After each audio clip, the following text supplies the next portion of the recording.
A very happy new year to all of you. 1 जनवरी की celebration तो हम सब करते हैं, मगर बहुत कम ही लोग हैं जो इसके पीछे का कारण जानते हैं। ये वीडियो में हम ये जानेंगे कि हम लीप ईयर क्यों मनाते हैं, लीप ईयर की शुरुआत कैसे हुई, और ये जानेंगे कि 1 जनवरी को ही न्यू ईयर की सेलिब्रेशन क्यों करते हैं। पहले मैं आपको ये बता दूं कि सिर्फ 1 जनवरी ही नहीं, पहले 25 मार्च तो कभी 25 दिसंबर को साल की शुरुआत मानी जाती थी। पहले मार्च से होती थी साल की शुरुआत। 1715 ईसा पूर्व से लेकर 673 ईसा पूर्व तक नुमा पोम्पिलस रोम के राजा रहे। उन्होंने रोमन कैलेंडर में कुछ बदलाव किया। कैलेंडर में पहले मार्च की जगह जनवरी का महीना माना गया। पहले कैलेंडर ऐसा आता था कि मार्च को हम लोग पहला महीना मानते थे, उसी से हम लोग न्यू ईयर की शुरुआत करते थे। मार्च के बदले जनवरी से कैसे स्टार्ट हुआ आइए ये जानते हैं। एक्चुअली जनवरी का नाम जानूस पर पड़ा है। जानूस रोम में किसी भी चीज़ की शुरुआत करने के देवता माने जाते हैं, इसीलिए जनवरी को ही माना गया कि यही साल का शुरुआत होगा। तो जनवरी का पहला दिन न्यू ईयर का पहला दिन होता है। इसके पहले मार्च में मनाया जाता था, जो कि मार्स जो है वो मार्स के नाम से आया है। मार्स एक प्लैनेट है और मार्स जो है वो युद्ध के देवता माने जाते थे, तो इसीलिए रोम के राजा ने इसको मार्च से चेंज करके जनवरी में परिवर्तित कर दिया। वैसे उस कैलेंडर में 10 महीने होते थे और एक साल में 310 दिन। उन दिनों एक सप्ताह में 8 दिन हुआ करते थे। अब बात करते हैं जूलियन कैलेंडर की। रोम के राजा जूलियन सीजर ने रोमन कैलेंडर में कुछ और बदलाव किए, लेकिन जनवरी को ही पहला महीना रखा। उसने ही 1 जनवरी को नए साल की शुरुआत की। जूलियन कैलेंडर में नई गणनाओं के आधार पर साल का 12 महीना माना गया।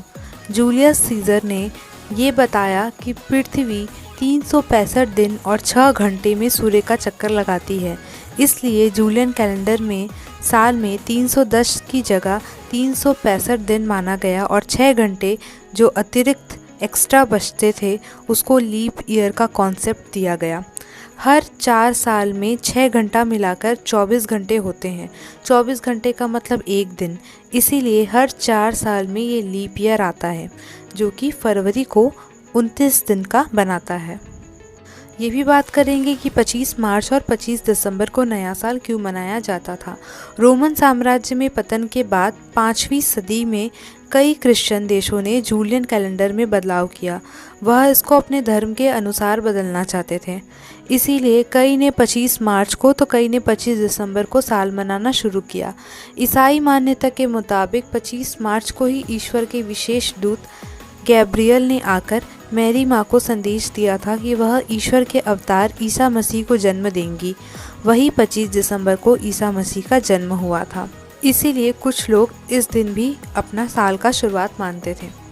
अब अगर बात करें ग्रेगोरियन कैलेंडर की, तो बाद में यह पता चला कि जूलियन कैलेंडर में लीप ईयर को लेकर कुछ गलत कॉन्सेप्ट है। सेंट बीट नाम के एक धर्मगुरु ने यह बताया कि एक साल में 365 दिन और 6 घंटे न होकर 365 दिन 5 घंटे और 46 सेकेंड्स होते हैं। इसमें संशोधन करके पोप ग्रेगरी ने 1582 में नया कैलेंडर पेश किया। तब से 1 जनवरी को ही नए साल की शुरुआत मानी गई। पोप ग्रेगरी ने कैलेंडर बनाया, तब उन्होंने पहला महीना जनवरी ही रखा था। अब बात करते हैं लीप ईयर की कैलकुलेशन, मतलब लीप ईयर की गणना।